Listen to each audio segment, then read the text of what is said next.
stories and all the stuff we talk about are all equally important, right? But the music's very important because, believe it or not, it's positive affirmations that you're actually singing, right? We know how easy it is for us on a day-to-day basis to do negative affirmations. We're doing them all the time, right? When we stub our toe, call ourselves clumsy, when we well, for example, I forgot my glasses today. This is just a riot. So, but did I call myself stupid? Nope. Absent-minded? Nope. Forgetful? Nope. Did I laugh at it? Yeah, for sure. I'm actually in shock that I have never done that before. In the whole 2 years I've had this radio show, over a year I've been doing motivational speaking and traveling all over doing stuff. And it's just ironic that, was it the wedding? I had a bunch of stuff this weekend. And this is the first car I've ever had. I've probably owned, 5 or 6 cars in my life that were actually mine. And this one, so I have a Saturn. And it has a built-in glasses case right over my seat. So I've always had a spare pair of glasses in there. Not an updated one either, I'll have you know. And it was just within the last few days. I can't remember, it must have been Friday when I was going to help decorate the hall. And I realized that I didn't have my glasses with me. So I took those ones out, and then where are they right now? On my pool table. What are they with? My other glasses. What else is there? The other ones my girlfriend gave me. I have an abundance of them, just none of them with me right now. But what I did in order to be able to still give you the good news is while you were listening to the last couple of tunes, I copied, I'm pretty intelligent, right? I copy and pasted the verbiage from the articles onto a Word document, and I blew it right up so I can actually read it. So there you go. So instead of beating myself up for forgetting my glasses, I am very pleased that I figured out a way to adapt for whenever that happens again, because I don't know, like you, I'm also a human being, and that gives me the right to make errors like us human beings do, because we are not perfect, and that's okay. That's the way it's supposed to be. Who the heck wants to be perfect? Oh, what a boring life and existence that would be. So we're going to start a little early with the good news today, just because my schedule is all wackadoodle, and that's okay. So here we go. Great stuff going on in the world. This is really cool. Just days after evacuating his own home with his family, celebrity chef Guy Fieri wasted no time in giving back to his fellow California wildfire victims and first responders. The Food Network star says that he and his wife were awoken in their Santa Rosa home by the smell of smoke on Monday morning. The smoke was really bad, Fieri told KQED. We had to evacuate at 2 in the morning, and we grabbed what we could, taking pictures off the wall as fast as we could. Jumped in the truck, loaded in the dogs, and away we went. Though their house was unharmed by the wildfires, he became determined to help his community by doing what he does best, cooking. On Thursday, he set up shop outside the Veterans Memorial Building in Santa Rosa with a wood-fired oven and a barbecue smoker in tow. He and his crew then started cooking coleslaw, barbecued chicken, bean salad, and other warm meals for anyone who needed one. The star told news sources that on their first day alone, the crew managed to serve up roughly 3,700 meals. Wow, to Sonoma County residents. Isn't that something? 3,700 meals.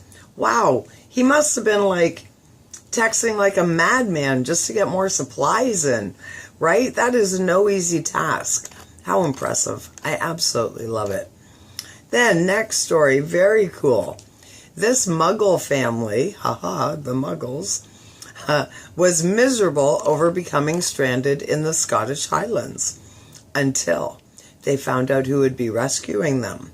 John and Helen Cluett, along with their 4 children, had taken a little weekend vacation earlier this week when they arranged to stay at a small cottage in Lochaber.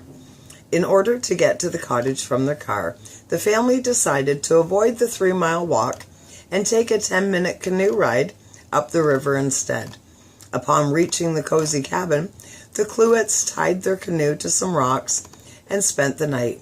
When they woke up, however, they found that the river had flooded and their canoe was nowhere in sight. Oh, good grief. John and Helen decided that walking back to the car with all of their luggage would be too arduous, even dangerous. So the couple called the local police and asked for help. Instead of arranging for a mountain rescue, however, law enforcement officials arranged for a nearby train to make an unscheduled stop and pick up the family. But this wasn't just any old train. It was the Hogwarts Express train from the Harry Potter films. What a riot that would be for those 4 kids. So very cool. The Hogwarts Express, also known as the Jacobite, is used for giving railway tours across the Scottish Highlands.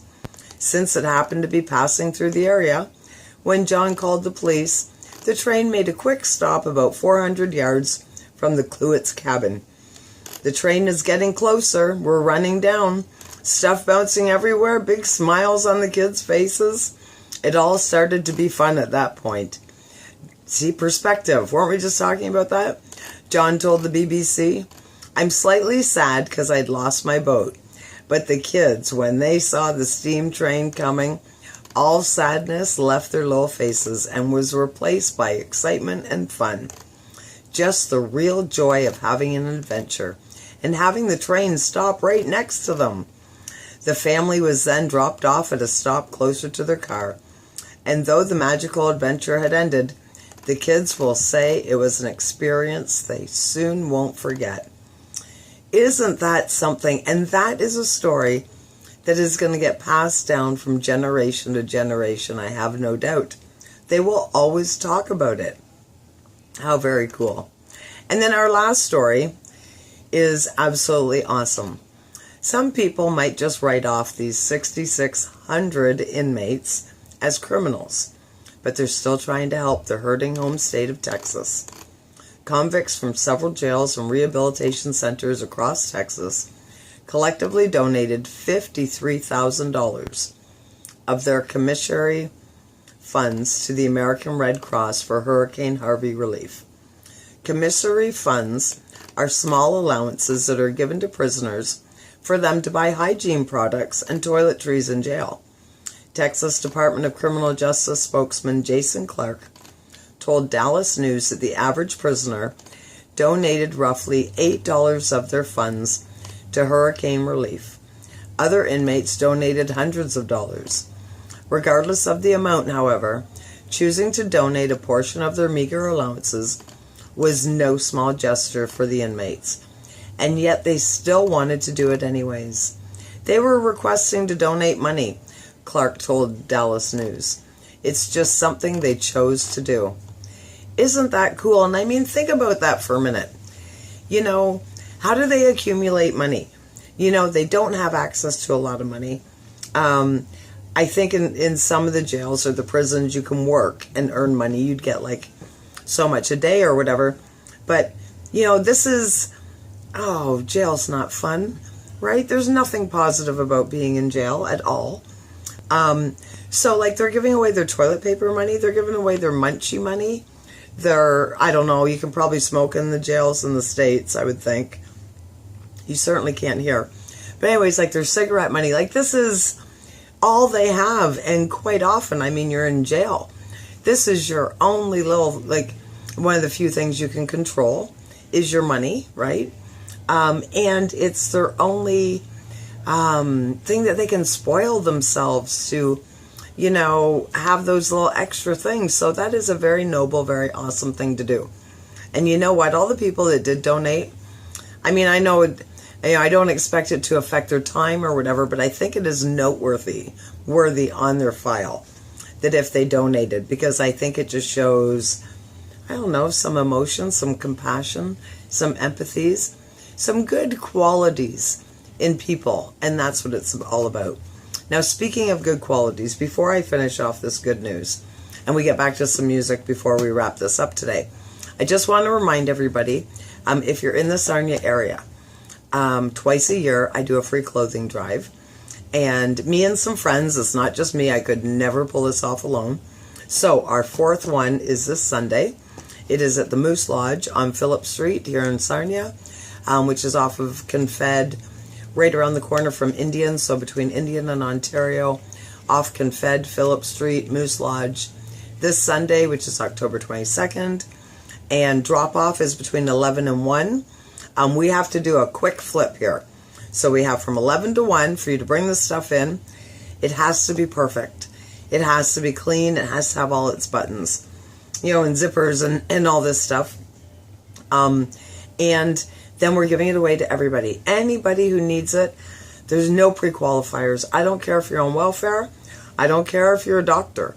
I don't care. At the end of the day, when we pay our mortgage, our car payment, our insurance, our hydro bill, all that stuff, we all have the same $5 left, don't we? There's some big stuff going on in the world, and a lot of people, they get caught up in debt and caught up in these cash stores and so many things that, I'm going to use the term that trap people. They do. You get trapped by your finances and your credit score and everything, and people are struggling. A lot of people are struggling right now to pay their utilities. So they're struggling to pay their utilities. And it doesn't matter if it's warm or it's cold or what it is, they will still cut you off. Trust me, I know. And so people are struggling to pay their utilities. So then the overflow of that is they're struggling to put food in their mouths. So if you're struggling to pay your utilities, struggling to put food in your mouth, and my heart goes out to you if you got kids in school, because then you got lunches and snacks, and you can't have peanut butter, and you can't have this, and you can't have that. So it's very conflicting, and peanut butter is a lot cheaper than lunch meat, just saying. So if you're struggling with all that stuff, how the heck do you pull $20 together to go buy a new shirt? Like, seriously, how do you do that? And we live in this world where there's no reason why humans are hungry, and there's no reason why humans can't have a roof over their head and food in their mouth. And this is just my personal opinion. There's more than enough to go around. It's just, there's some wrong stuff set up in the world, and I feel confident and hopeful that good things are coming, and, we're going to improve, and we're going to fix this, but, it's like cleaning out a closet. You always make a mess before you start putting stuff back in. So I think we're in the messy part. So this Sunday, if you need some new clothes, if you want to go for a job but you don't have an interview shirt, if you just want some decent clothes, maybe, I don't know, you don't have to justify anything. I'm not going to ask you anything. I'm going to say, come on in. I think this looks great on you. Can we start a bag? So please come out. So it's on this Sunday, 1 o'clock till 4 o'clock, the Moose Lodge. If you want to be a volunteer, like I said, it's a quick turnover. So the more bodies, the better. We'll sort it as much as we can, but we feel like it's better and better and bigger every single time we do it. And honestly, we are not affiliated with anything except for humanity and our love revolution. So it's humans helping humans. What a unique, awesome concept, isn't it?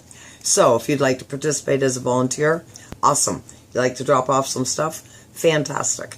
You want to pick up and drop off? That's great too. You want to just slide through and fill a bag? Fill a bag for yourself, for your neighbor, for your friend, for your kid. Oh man, just come. And I don't mind telling you, my daughter just had a baby, Gemma. So she's got stuff because she's only 2 months old, and Nicole's already got bags of newborn stuff to give away. She had some leftover newborn diapers she's throwing in there. All her friends are starting to have kids. So there's going to be probably more baby clothes than ever. So if you know anybody that's having a baby, especially anybody who's had kids, know they wear those clothes for a minute. So it's a crying shame to spend a whole bunch of money on an outfit. Sometimes they don't even wear them, right? Because you get so much, or time goes by so fast, or what if you have a big baby that never fits in newborn clothes? This stuff really happens. So come on out, join me, tell everybody, and purge your stuff. It's so funny because we talk so much about recycling, and we talk about recycling the bottles, recycling the plastic, all the stuff that goes in your recycling bin. But are we recycling our clothes enough? And I really like doing it this way because, in my own personal opinion, I'd rather just keep it free. I'd rather keep it free and not have to deal with organized charities, and because, whatever. There's some drama there too. There's some stuff. So let's keep it free. So whatever we don't end up giving away, it's going to go right here in Sarnia as well to the River City Vineyard, which is technically a church, but they have a homeless shelter. They have AA. They have NA. I don't know, a whole bunch of other A's probably, because A is for awesome. So we're going to send it there, whatever's left. And there will be some small items. Like usually we have, 10 or 12 tables that are piled mountainously with clothes. But then we'll have a table of small kitchen items, a table of maybe towels and sheets and curtains, a table of toys. Got to have your table of toys. I'll be contributing to that too. I don't even have kids that live with me, and I have too many toys. So come on out, get that stuff. Bring a bag. If you have one, or I don't know, a shopping cart, a granny. We call them granny carts, but it doesn't matter because I'm a granny. So yeah, come out and help yourself. It's all about you. It's all about you that day. So come on out, check it out, participate. And so that was the good news for today. So as you know, I posted on the Positive Power Facebook page for you to check out at your own convenience. I feel like I'm talking really, really fast today. So you know what? I'm just going to slow the heck down. So there you go. Let's go back to some positive music.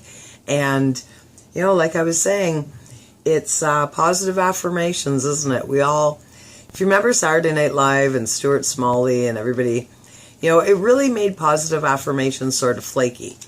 And it's unfortunate because we need to embrace ourselves. If you don't love yourself, how is somebody else going to love you? Right? So positive affirmations, positive songs, love yourself. Today, tomorrow, the next day. You're not perfect. Nobody expects you to be perfect. Or if they do, they're not the right people that you want to surround yourself with. I'll tell you that.